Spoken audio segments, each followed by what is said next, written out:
잠시 여러분의 부모님에 대해 생각해 보시기 바랍니다. 여러분이 자랄 때 부모님의 재정 상황이 어떠했든, 여유로웠든, 스트레스를 받았든, 아니면 그 중간 어디쯤이었든, 부모님이 돈과 관련해 저질렀던 실수들을 떠올려 보십시오. 어쩌면 수년 동안 신용카드 빚을 지고 계셨을 수도 있습니다. 어쩌면 무리해서 너무 큰 집을 샀을 수도 있습니다. 어쩌면 투자를 전혀 하지 않으셨을 수도 있습니다. 어쩌면 월급이 오를 때마다 그 달에 다 써버리셨을 수도 있습니다. 그것이 무엇이든 여러분은 아마 눈치챘을 것입니다. 10대나 20대 시절 여러분은 자신은 다르게 살겠다고 다짐했을 것입니다. 우리 세대는 더 똑똑하다고 말입니다. 부모님 세대보다 더 나은 도구, 더 나은 정보, 그리고 금융 시스템에 대한 더 나은 접근성을 가지고 있다고 생각했을 것입니다. 하지만 불편한 진실은 이렇습니다. 여러분도 완전히 똑같은 실수를 저지르고 있습니다. 단지 다른 이름, 다른 앱, 다른 문화적 포장지를 씌운 채로 말입니다. 핵심적인 오류는 동일합니다. 이 나라에서 월급을 받아본 모든 세대에게 이 오류는 동일하게 나타났습니다. 여러분의 조부모님이 그랬고 부모님이 그랬습니다. 그리고 지금 여러분이 그 실수를 하고 있습니다. 만약 아무것도 변하지 않는다면 여러분의 자녀들 역시 똑같은 실수를 할 것입니다. 제가 이 사실을 아는 이유는 저 역시 그 실수를 했기 때문입니다. 저는 제 세대에 특화된 버전의 실수를 저질렀습니다. 제 시대에만 완전히 독특해 보이고 느껴지는 것이었지만 그 근본을 들여다보면 70년 동안 미국인들을 빈털터리로 만든 것과 동일한 패턴이었습니다. 저는 그 실수를 저지르는 동안에는 그것을 깨닫지 못했습니다. 아무도 깨닫지 못합니다. 그것이 바로 핵심입니다. 그 세대 안에 살고 있을 때는 그 실수가 보이지 않습니다. 한 걸음 물러서서 모든 세대에 걸친 패턴을 동시에 바라볼 때에만 비로소 명백해집니다. 그것이 바로 이 영상에서 다룰 내용입니다. 우리는 베이비붐 세대부터 Z세대까지 모든 세대를 살펴볼 것이며 네 가지 다른 옷을 입고 있는 완전히 똑같은 실수를 보여드릴 것입니다. 이 영상이 끝날 때쯤이면 여러분은 자신이 어떤 옷을 입고 있는지 알게 될 것입니다. 처음으로 그것을 보게 될 것이며 한번 보고 나면 결코 잊을 수 없을 것입니다. 자, 시작해 보겠습니다. 그 실수의 뼈대만 남겨놓고 보면 이렇습니다. 모든 세대는 미래를 희생하여 현재를 소비하는 방법을 찾아냅니다. 그리고 그들이 사용하는 메커니즘은 그들의 문화적 맥락 안에서 너무나 정상적으로 느껴지기 때문에 수십 년이 지날 때까지 그것이 실수라는 것을 인식하지 못합니다. 메커니즘은 변하지만 결과는 변하지 않습니다. 베이비붐 세대, X세대, 밀레니얼 세대, Z세대, 각 세대는 문화적으로 용인되고 사회적으로 강화되며 경제적으로 장려되는 방식으로 자신이 번 것보다 더 많이 소비하는 방법을 찾았습니다. 각 세대는 자신들의 버전이 다르다고 믿었습니다. 하지만 각 세대는 모두 같은 목적지에 도착했습니다. 어떻게 그렇게 되었는지 보여드리겠습니다. 베이비붐 세대의 버전, 1946년에서 1964년 사이에 태어난 이 세대는 이전에 어떤 세대도 경험하지 못했던 것을 가졌습니다. 바로 저렴하고 널리 이용 가능한 소비자 신용이었습니다. 1970년대 이전에는 집이나 자동차 외의 목적으로 돈을 빌리는 것은 흔치 않은 일이었습니다. 신용카드가 존재하긴 했지만 이는 중상류층을 위한 편의 도구였지 일상적인 소비 수단은 아니었습니다. 그러다 규제 완화, 비자 비사와 마스터카드와의 확장, 그리고 리볼빙 부채가 라이프 스타일 도구로 정상화되는 과정이 이어졌습니다. 1980년대에 이르러 신용카드는 단지 정상적인 것을 넘어 어디에나 존재하게 되었습니다. 쇼핑몰은 신용카드를 중심으로 지어졌습니다. 전체 소매 경제는 사람들이 일단 긁고 나중에 해결할 것이라는 가정에 돌아갔습니다. 베이비붐 세대는 부채를 경고 신호가 아니라 미국인 삶의 표준적인 특징으로 취급한 첫 번째 세대였습니다. 그들은 모든 것을 할부로 샀습니다. 부동산은 항상 오르기 때문에 필요 이상으로 큰 집을 샀습니다. 월 할부금 덕분에 럭셔리함을 누릴 수 있었기 때문에 자신의 자아상에 맞는 자동차를 샀습니다. 보너스가 나오면 갚을 생각으로 신용카드로 휴가를 떠났습니다. 그들이 이렇게 한 이유는 경제가 그것이 현명한 방법이라고 말했기 때문입니다. 이자율은 높았지만 소득도 증가하고 있었습니다. 주택 가격은 80년대와 90년대를 거치며 꾸준히 상승했습니다. 주식 시장은 호황을 누렸습니다. 많은 근로자들에게 연금이 여전히 존재했습니다. 미래는 보장된 것처럼 느껴졌습니다. 하지만 그렇지 않았습니다. 베이비붐 세대의 거의 절반이 은퇴 저축이 거의 없거나 아예 없는 상태로 은퇴를 앞두고 있거나 이미 은퇴했습니다. 2023년 보고서에 따르면 은퇴를 앞둔 베이비붐 세대의 40% 이상이 은퇴 계좌의 장호가 0원인 것으로 나타났습니다. CFP 위원회의 2025년 연구에 따르면 이 베이비붐 세대 부모들이 고군분투하는 것을 지켜본 X세대 성인 중 자신의 은퇴 저축에 만족한다고 답한 비율은 40% 미만이었습니다. 베이비붐 세대의 실수는 탐욕이 아니었습니다. 어리석음도 아니었습니다. 그것은 소득 증가와 자산 증가가 항상 대출을 앞지를 것이라는 매우 합리적으로 들리는 믿음이었습니다. 일부에게는 그 믿음이 맞았습니다. 하지만 대다수에게는 근처에도 미치지 못했습니다. 2026년 1월 엠파워 데이터에 따르면 베이비붐 세대가 다수를 차지하는 70대 미국인의 순자산 중앙값은 약 4만 2천 달러입니다. 여기에는 주택 자산이 포함되어 있는데 집을 팔지 않고서는 식료품을 사는 데 쓸 수 없는 돈입니다. 소비자 금융 설문조사 Survey of Consumer Finances에 따르면 55세에서 64세 사이에 은퇴 계좌 잔고 중앙값은 약 182억 5천 달러입니다.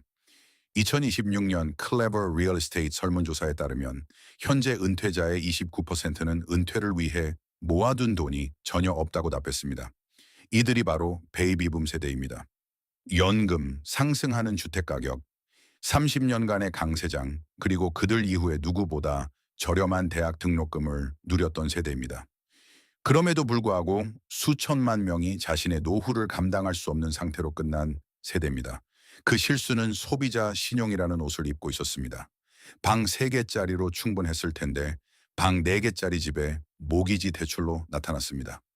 진입로의 할부가 끝난 뷰익이 세워져 있는데도 리스한 캐딜락으로 나타났습니다. 수십 년 동안 너무나 많이 반복된 어떻게든 되겠지라는 말로 나타났고 결국 그 어떻게든은 자녀에게 전화해 같이 살아도 되냐고 묻는 것을 의미하게 되었습니다. X세대의 버전 1965년에서 1980년 사이에 태어난 X세대는 베이비붐 세대 부모들이 돈을 펑펑 쓰고 많은 경우 그 대가를 치르는 것을 지켜보았습니다. 그들은 1990년대 초반의 경기 침체기에 성인이 되었고 닷컴 버블 붕괴를 목격했으며 주택 소유자이자 부모로서 2008년 금융위기를 겪었습니다. 그들은 이 패턴을 끊어냈어야 할 세대였습니다. 그들은 과도한 레버리지를 사용했을 때 어떤 일이 일어나는지 가장 앞자리에서 지켜보았습니다. 하지만 그 대신 X세대는 다른 옷을 입고 똑같은 실수를 저질렀습니다. 그들의 버전은 맞벌이 라이프 스타일 인플레이션이었습니다. X세대는 맞벌이 가정이 예외가 아닌 표준이 된 첫 번째 세대였습니다. 부부가 모두 일할 때 대도시 지역의 가구 소득은 종종 12만, 15만 또는 18만 달러로 껑충 뛰었습니다. 그것은 풍요로움처럼 느껴졌습니다. 그래서 그들은 그에 맞춰 돈을 썼습니다. 그들은 모기지를 감당하기 위해 두 사람의 소득이 모두 필요한 집을 샀습니다. 자동차 한 대 대신 2대를 리스했습니다. 자녀들을 사립학교, 클럽 스포츠, 원정 경기팀, 그리고 아이 한 명당 연간 수천 달러가 드는 과외 프로그램에 등록시켰습니다. 그들의 라이프 스타일은 두 사람의 월급을 온전히 소비하도록 설계되었고 한 사람의 소득이 사라지면 여유 자금이 거의 남지 않았습니다. 2008년 금융위기가 닥쳤을 때 수백만 명의 X세대 가정은 자신들의 맞벌이 라이프 스타일의 구조적 회복력이 전혀 없다는 사실을 깨달았습니다. 해고 한 번, 근로시간 단축 한 번, 의료 문제 한 번에 모든 것이 무너져 내렸습니다. CFP 위원회의 연구에 따르면 X세대 성인의 49%가 20대와 30대 시절의 재정적 후회 때문에 오늘날 재정적으로 더 불안해하고 덜 안정적이라고 느낍니다. 그들의 가장 큰 후회는 무엇일까요? 소득이 가장 높았던 시기에 충분히 저축하지 않은 것입니다. 같은 연구에 따르면 X세대가 젊은 세대에게 가장 많이 하는 조언은 적은 금액이라도 지금 당장 은퇴를 위한 저축을 시작하라는 것입니다. X세대 응답자의 59%가 정확히 그렇게 말했습니다. 그들은 교훈을 얻었습니다. 하지만 30년이나 늦게 깨달았습니다. 피델리티에 따르면 2025년 말 기준 X세대의 세키 1K 잔고 중앙값은 겨우 67,100달러였습니다. 이 세대는 50대 후반에서 60대 초반에 이르는 사람들입니다. 수십 년 동안 10만 달러 단위의 가구 소득을 올렸던 세대에게 67천 달러라니요. 돈은 있었습니다. 하지만 여유 자금은 없었습니다. 그들의 맞벌이 소득은 부를 축적하지 못했습니다. 그들의 맞벌이 소득은 모든 것을 소비하고 양동이를 텅 비게 만드는 라이프 스타일의 자금줄이 되었습니다. 옷만 달랐을 뿐입니다. 소비자 신용 대신 맞벌이의 특권 의식이었습니다. 신용으로 산 캐딜락 대신 부부가 모두 일하기 때문에 합리적이라고 생각했던 사립학교 등록금과 화강감 주방 상판이었습니다. 그 이면에 있는 실수는 동일했습니다. 현재를 소비하라, 미래는 무시하라, 소득이 항상 있을 것이라고 가정하라. 밀레니얼 세대의 버전, 1981년에서 1996년 사이에 태어난 밀레니얼 세대는 이 모든 것을 거부할 것으로 기대되었던 세대입니다. 그들은 2008년 경기 침체기에 졸업했습니다. 부모님이 집을 잃는 것을 지켜보았습니다. 주택 소유의 종말과 학자금 대출 위기에 대한 기사를 읽었습니다. 그들은 미국 역사상 가장 교육 수준이 높은 세대인 동시에 경제적으로 가장 불안한 세대였습니다. 그들은 시스템이 고장났다는 것을 알고 있었습니다. 그들은 끊임없이 그것에 대해 이야기했습니다. 그러고 나서 그들은 가장 밀레니얼다운 방식으로 똑같은 실수를 저질렀습니다. 바로 경험적 소비입니다. 밀레니얼 세대는 부모 세대의 물질주의를 다른 종류의 소비로 대체했습니다. 큰 집과 고급 자동차 대신 그들은 여행, 외식, 페스티벌, 콘서트, 피트니스 클래스, 부티크 커피, 큐레이션 구독 서비스, 웰니스 리트리트 등 경험에 돈을 썼습니다. 그들의 만트라는 물건보다 경험이었습니다. 그리고 그것은 깨어있는 것처럼 들렸습니다. 베이비붐 세대의 과잉을 거부하는 것처럼 들렸습니다. 하지만 실제로는 요가 바지를 입고 오트밀 라떼를 들고 있는 똑같은 실수였습니다. 전국 레스토랑 협회 National Restaurant Association 데이터에 따르면 미국인들은 외식비로 연간 약 3,900달러를 지출합니다.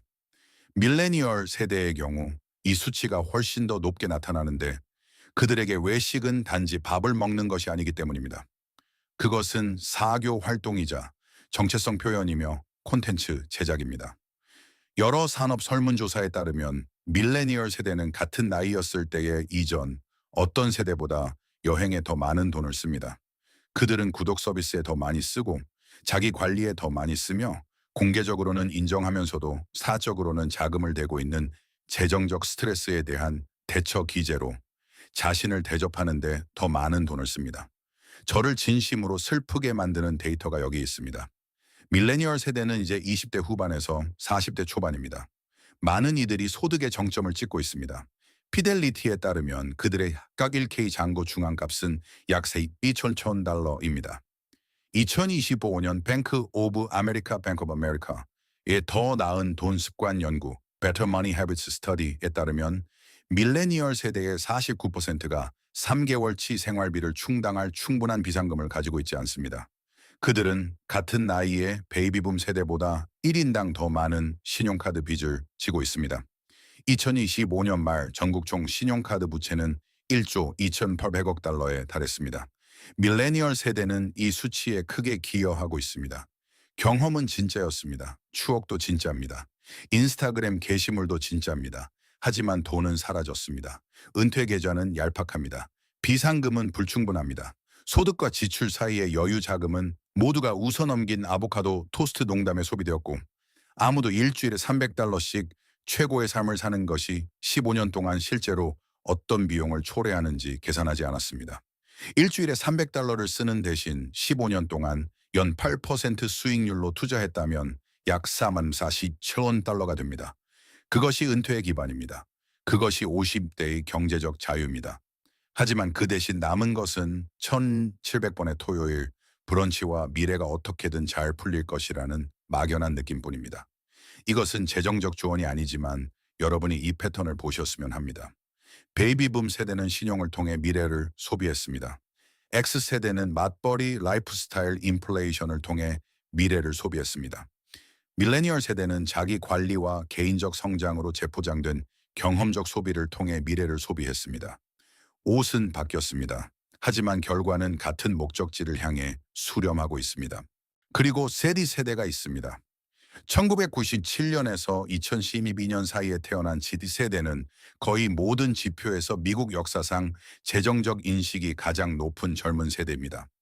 그들은 1990년대 젊은이들보다 3배 높은 비율로 저축합니다. 은퇴 계좌를 가진 청년층의 수는 지난 10년 동안 36% 증가했습니다. JP 모건 체이스 연구소 JP 모건 체이스 인스티튜트에 따르면 10년 전에는 8%에 불과했던 20대 초반의 40%가 사례기 UK 외의 곳에 돈을 투자하고 있습니다. Z세대는 돈에 대해 공개적으로 이야기합니다. 그들은 금융 콘텐츠를 시청합니다. 그들은 1995년에 22세라면 상상도 할 수 없었을 방식으로 투자의 어휘를 이해합니다. 하지만 그들은 이미 실수를 저지르고 있습니다. 그들의 옷은 지금까지 중 가장 정교합니다. 세배 세대의 버전은 마찰 없는 미세 소비입니다. 성음의 후결제 BNPL 서비스, 어디서나 가능한 탭투페이, 구독 서비스 쌓기, 앱과 게임 내의 소액 결제, 증권 계좌라기보다 슬롯 머신처럼 느껴지는 게임화된 투자 플랫폼, 복권처럼 취급되는 암호화폐, 예측 시장으로 포장된 온라인 도박, 랜딩트리 시웨어에 따르면 2026년 초 기준 세세대 BNPL 사용자의 17%가 결제를 누락한 적이 있습니다. 포춘의 최근 데이터 분석에 따르면 세대의 평균 개인 부채는 9.3.101달러로 모든 세대 중 가장 높으며 밀레니얼 세대의 오후 비운 $1,000나 X세대의 오후 $1,000보다 훨씬 많습니다. 너드 월릿 설문조사에 따르면 18세에서 26세 사이의 69%가 어떤 형태로든 도박에 참여한 적이 있습니다. Z세대와 밀레니얼 세대의 4분의 1은 온라인 도박을 투자로 간주합니다. 25%입니다. 그들은 베팅이 투자라고 생각합니다. Z세대의 금융 이해력 점수는 다른 모든 세대보다 낮습니다. TIRA 연구소의 개인 금융지수 Personal Finance Index에서 질문의 절반 이상을 마친 Z세대는 31%에 불과했으며 이는 X세대의 12%와 비교됩니다. 그들은 돈에 대해 이야기하고 금융 콘텐츠를 소비하는 측면에서는 재정적 인식이 가장 높은 세대입니다. 하지만 동시에 돈이 실제로 어떻게 작동하는지 이해하는 측면에서는 금융 이해력이 가장 낮은 세대이기도 합니다. 그들의 인식은 보여주기식입니다. 이해는 얕습니다. 그들은 복리라는 단어를 압니다. 하지만 그들 중 많은 이들이 그것이 구체적으로 무엇을 의미하는지 설명하지 못합니다. 마찰 없는 경제는 바로 이 간극을 착취하도록 설계되었습니다. 단말기의 스마트폰을 탭할 때 여러분의 뇌는 현금으로 $2달러를 세어서 낼 때처럼 지출을 인식하지 않습니다. $200짜리 물건을 $50씩 4개월 할부로 나눌 때 여러분의 뇌는 전체 약정 금액을 과소평가합니다. 주식 거래 앱이 특정 주식이 상승세라는 푸시 알림을 보낼 때 그것은 소셜미디어의 좋아요와 같은 도파민 반응을 유발합니다. 새 세대를 둘러싼 전체 금융 인프라는 소비하려는 욕구와 소비하는 행위 사이의 마찰을 줄이도록 구축되어 있습니다. 마찰은 뇌가 구매를 평가할 시간을 주는 요소입니다. 마찰을 제거하면 세대는 맥맨션, 대형 주택이나 캐딜락 또는 3주간의 유럽 휴가에 돈을 쓰지 않습니다. 그들은 일주일에 4번 데오대시 DoorDash에 $12를 씁니다. 여기저기서 $10, $12를 내고 이 구독 서비스에 $9.99, 저 구독 서비스에 $14.99를 냅니다. 각각의 거래는 아주 작습니다. 하지만 그 합계는 파괴적입니다. 2026년 연구에 따르면 미국인의 74%가 자신의 구독 지출을 한 달에 $100 이상 과소평가하는 것으로 나타났습니다. 젊은 소비자들 사이에서 이 격차는 훨씬 더 넓은데 그들은 더 많은 구독 서비스, 더 많은 BNPL 할부 플랜, 더 많은 소액 결제를 동시에 실행하고 있기 때문입니다. 그 옷은 디지털이고 마찰이 없으며 거의 보이지 않습니다. 하지만 그 이면의 실수는 베이비붐 세대가 1978년에 첫 시어스 신용카드로 저질렀던 것과 똑같습니다. 현재를 소비하고 비용을 미루며 내일은 알아서 해결될 것이라고 가정하는 것입니다. 이제 시야를 넓혀 보겠습니다. 이 네 세대를 나란히 놓고 보면 그 패턴은 단지 눈에 띄는 정도가 아니라 비명을 지르고 있기 때문입니다. 베이비붐 세대는 소비자 신용을 통해 실수를 저질렀습니다. 그들은 미래를 담보로 돈을 빌려 미래를 소비했습니다. X세대는 라이프스타일 인플레이션을 통해 실수를 저질렀습니다. 그들은 맞벌이 소득을 버는 족족 써버림으로써 미래를 소비했습니다. 밀레니얼 세대는 경험적 소비를 통해 실수를 저질렀습니다. 그들은 소비를 개인적 성장으로 재포장하여 미래를 소비했습니다. 세대대는 마찰 없는 미세 소비를 통해 실수를 저지르고 있습니다. 그들은 지출을 숨쉬는 것처럼 느끼게 만드는 앱을 통해 한 번에 42달러씩 미래를 소비하고 있습니다. 네 세대, 네 가지 메커니즘, 하지만 실수는 하나입니다. 남기는 것보다 더 많이 쓰는 것, 미래를 희생하여 현재를 소비하는 것, 그리고 도대체 무슨 일이 일어난 건지 의아해하며 똑같은 목적지에 도착하는 것. 이런 일이 계속 발생하는 이유는 세대의 나약함 때문이 아니라 구조적인 문제입니다. 미국 소비 경제는 28조 달러 이상의 GDP를 창출합니다. 그 GDP의 약 70%가 소비자 지출에서 나옵니다. 전체 경제 시스템은 여러분이 본 모든 돈이 가능한 한 빠르고 마찰 없이 소비되도록 설계되고 장려되며 조작되어 있습니다. 광고, 신용상품, 결제기술, 소비를 정체성과 동일시하는 소셜미디어가 그렇습니다. 경제는 여러분이 저축하는 것을 원하지 않습니다. 저축은 이 시스템이 필요로 하는 것과 정반대입니다. 시스템은 여러분이 소비하기를 원합니다. 모든 세대는 새롭고 더 효율적이며 심리적으로 더 정교해진 버전의 소비 엔진을 맞이하게 되고 모든 세대는 그 엔진이 이전 버전보다 항상 더 뛰어나기 때문에 거기에 속아 넘어갑니다. 1980년대의 엔진은 사전 승인된 한도와 함께 집으로 배달된 신용카드였습니다. 2000년대에는 20만 달러짜리 집을 사야 할 사람에게 35만 달러까지 대출 자격이 된다고 말하는 모기지 브로커였습니다. 2010년대에는 심리스 시밀러스와 클래스패스 클래스패스 그리고 트위터에서 유행하던 나를 위한 보상 treat yourself였습니다. 2020년대에는 타겟 결제 금액을 4개월 할부로 나눠주는 클라르나와 도지코인, 더코인이 14% 올랐다고 알려주는 로빈후드의 푸시 알림입니다. 각 버전은 더 매끄럽고 더 보이지 않으며 여러분의 일상에 더 깊숙이 스며들어 있습니다. 각 버전은 이전 세대의 소비 도구를 원시적으로 보이게 만들고 각 버전은 똑같은 결과를 낳습니다. 충분히 벌면서도 거의 아무것도 남기지 못하는 인구 집단 말입니다. 경제 분석국 Bureau of Economic Analysis에 따르면 2026년 초 기준 미국의 개인 저축률은 약 4%에 머물러 있습니다. 세후 소득 1달러당 4센트입니다. 미국 가구의 소득 중앙값은 8만 달러가 넘으며 이는 세계 최고 수준입니다. 그러나 뱅크레이트에 따르면 근로자의 58%가 자신의 은퇴 저축이 목표치에 미치지 못한다고 말합니다. 24%는 비상금이 전혀 없습니다. 엠파워에 따르면 50대 미국인의 순자산 중앙값은 108실천 입값이 27달러입니다. 30년 동안 일해 온 세대라는 점을 감안하면 이는 일반적인 사람이 평생 번 돈의 10%도 채 남기지 못했다는 것을 의미합니다. 이것은 세대 문제가 아닙니다. 10년이 지날 때마다 착취에 더욱 정교해지는 경제 시스템에 의해 이용당하고 있는 인간의 문제입니다. 베이비붐 세대는 멍청하지 않았습니다. X세대는 부주의하지 않았습니다. 밀레니얼 세대는 무책임하지 않았습니다. Z세대는 파멸하지 않았습니다. 각 세대는 단지 이전보다 더 잘 설계된 소비 기계 속을 항해하고 있을 뿐입니다. 단 그 항해를 가능하게 해주는 단 하나의 도구 없이 말입니다. 그 도구는 바로 시간이 지남에 따라 돈이 실제로 어떻게 작동하는지에 대한 이해입니다. 그것은 모든 1달러가 두 가지 삶을 산다는 것을 이해하는 것입니다.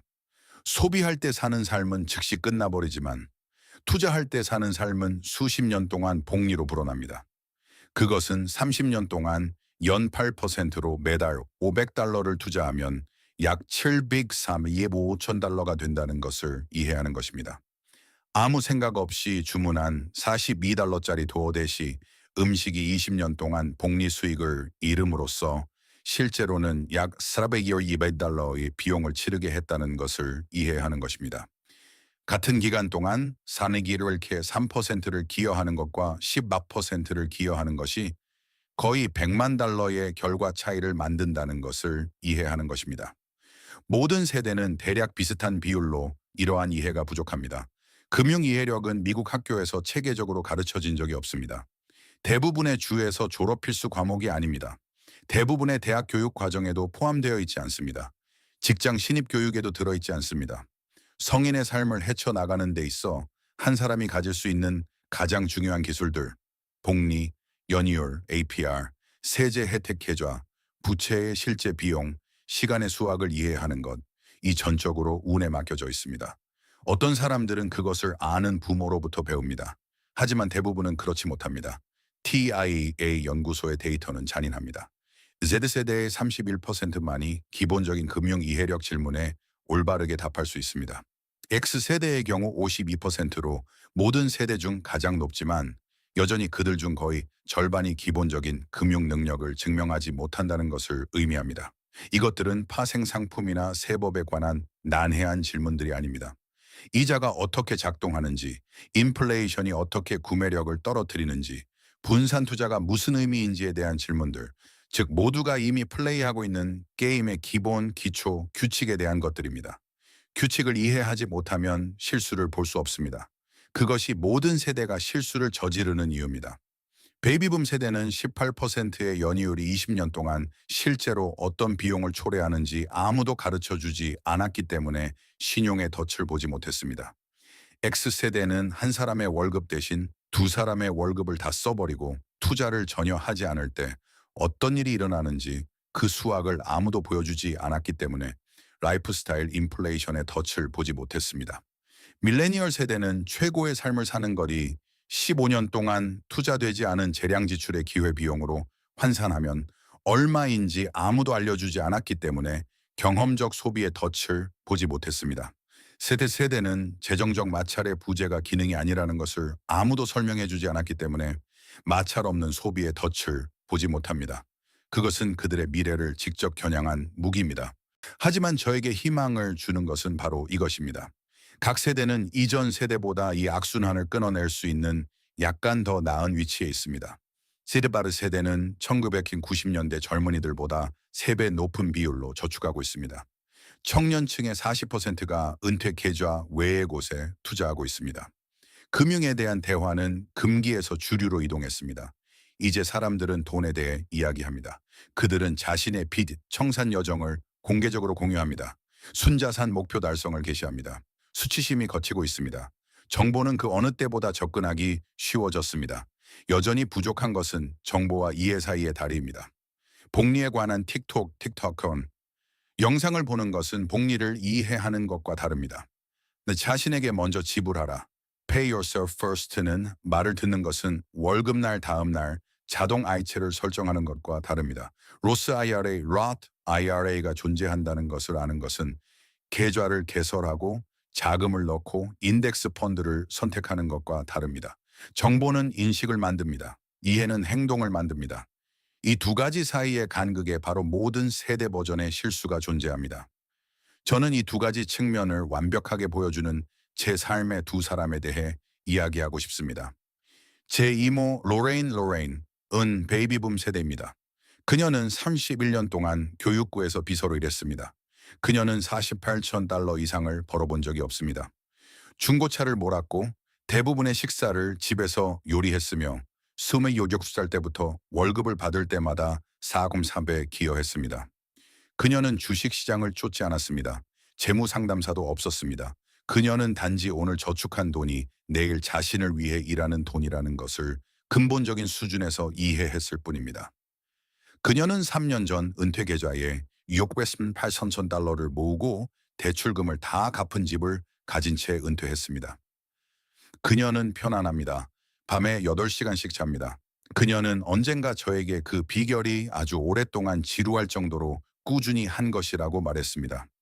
제 사촌 마일스는 밀레니얼 세대입니다. 그는 기술 기업의 프로덕트 매니저로 연간 104억 달러를 법니다. 1년에 2번 해외여행을 갑니다. 일주일에 5일 밤은 외식을 합니다. 옷을 살 때는 BNPL을 사용합니다. 11개의 스트리밍 서비스, 2개의 밀키트 배달, 한 달에 2번 가는 헬스장, 그리고 지난 2월에 마지막으로 여러 번 명상 앱을 구독하고 있습니다. 그는 37살입니다. 그의 4일1K 장원은 20은 1,000달러인데 6년 전 입사할 때 회사가 설정한 기본 비율인 3%만 기여하고 한 번도 바꾸지 않았기 때문입니다. 그는 연이율 22%의 신용카드 빚 9,000달러를 가지고 있습니다. 마일스는 로레인이 벌었던 것보다 2배 이상을 법니다. 하지만 마일스는 로레인이 모은 금액의 아주 적은 일부만 가지고 은퇴하게 될 것입니다. 똑같은 실수, 다른 세대, 다른 옷. 결과는 항상 가는 똑같은 곳을 향하고 있습니다. 로레인과 마일스를 가른 것은 자제력이 아닙니다. 로레인에게 초인적인 의지력이 있는 것이 아닙니다. 그녀도 쿠키를 먹습니다. 좋아하는 TV 프로그램을 봅니다. 금요일에는 자신을 위해 꽃을 삽니다. 그들을 가른 것은 로레인이 비교적 젊은 나이부터 수십 년에 걸쳐 돈이 삶을 통해 어떻게 움직이는지 이해했다는 점입니다. 그녀는 소득과 지출 사이의 여유 자금이 게임의 전부라는 것을 이해했습니다. 그녀는 좋든 나쁘든 돈으로 하는 모든 일을 시간이 증폭시킨다는 것을 이해했습니다. 그녀는 소비 기계가 항상 더 많은 것을 요구할 것이며 유일한 방어책은 현재가 돈을 요구할 기회를 얻기 전에 미래를 향해 돈을 이동시키는 시스템이라는 것을 이해했습니다. 그 이해에는 이름이 있습니다. 제가 만드는 모든 영상에서 계속해서 언급하는 바로 그 이름입니다. 왜냐하면 그것이 모든 인구 통계, 모든 소득 수준, 모든 세대에 걸쳐 재정적 결과를 가장 일관되게 예측하는 단일 변수이기 때문입니다. 바로 금융 이해력입니다. 그것이 로레인에게는 있었고 말스에게는 없는 것입니다. 시드 세대의 31%가 보여주고 에삭스 세대의 48%가 여전히 부족한 것입니다. 악순환을 끊고 실수가 일어나기 전에 그것을 볼 수 있게 하며 모든 지출 결정을 무의식적인 것에서 의도적인 것으로 바꾸는 것입니다. 금융 이해력이 없다면 각 세대는 자신들만의 버전의 실수를 뼈저리게 깨닫게 될 운명입니다. 하지만 그것이 있다면 패턴은 깨집니다. 옷은 투명해집니다. 신용카드든 라이프 스타일이든 브런치 습관이든 BNPL 할부 플랜이든 그 메커니즘의 실체를 보게 되고 다른 선택을 하게 됩니다. 여러분이 도덕적으로 우월해서가 아니라 수학을 볼 수 있기 때문입니다. 실수는 매번 똑같습니다. 미래를 희생하여 현재를 소비하는 것. 메커니즘은 20년마다 바뀝니다. 하지만 해결책은 한 번도 바뀐 적이 없습니다. 돈이 어떻게 작동하는지 이해하십시오. 여유 자금을 만드십시오. 그 여유 자금을 지키십시오. 나머지는 시간에 맡기십시오. 여러분 세대 버전의 실수는 이미 실행되고 있습니다. 아무 생각 없이 카드를 긁고 계산 없이 할부를 하고 점검 없이 구독을 시작한 첫 순간부터 시작되었습니다. 세대 안에 있을 때는 아무도 눈치채지 못하기 때문에 여러분도 눈치채지 못했습니다. 실수는 그것을 입고 있을 때는 항상 보이지 않습니다.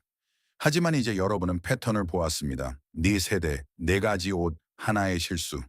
문제는 여러분이 제때에 그 옷을 꿰뚫어 보는 세대의 사람이 될 것인가 하는 점입니다.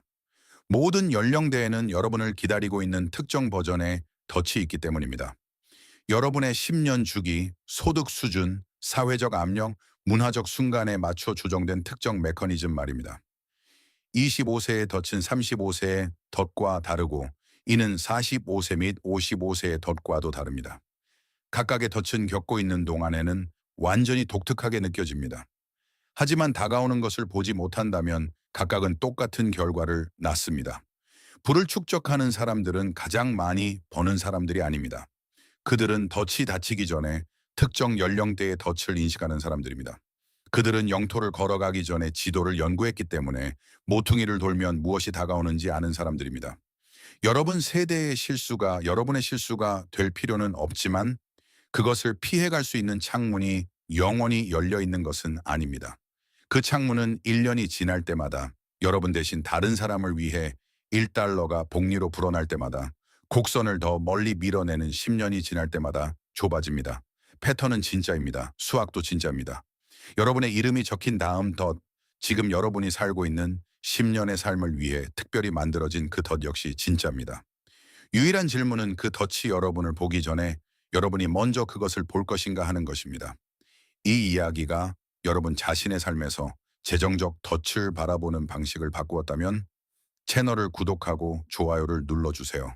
우리는 그들이 묻으려 했던 역사를 발굴하고 있습니다. 여러분의 미래를 심으세요. 다음 보물이 곧 열릴 것입니다.